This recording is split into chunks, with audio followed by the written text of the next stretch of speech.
Your host Noor Ali, right IT tools for right job. This is how you insert the cable into the CAT5, CAT6, CAT7 connector. Just like that. Make sure it goes in there correctly. Then the way they're snipped or crimped, not snipped and crimped. You snip it, then you crimp it.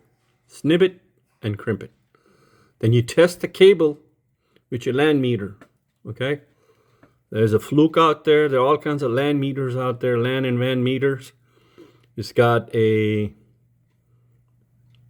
master and slave, and two people, they walk.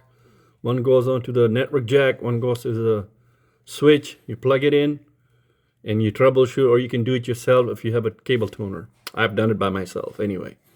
This is your host, Noor Ali, right IT tools for right job. Thank you. Bye.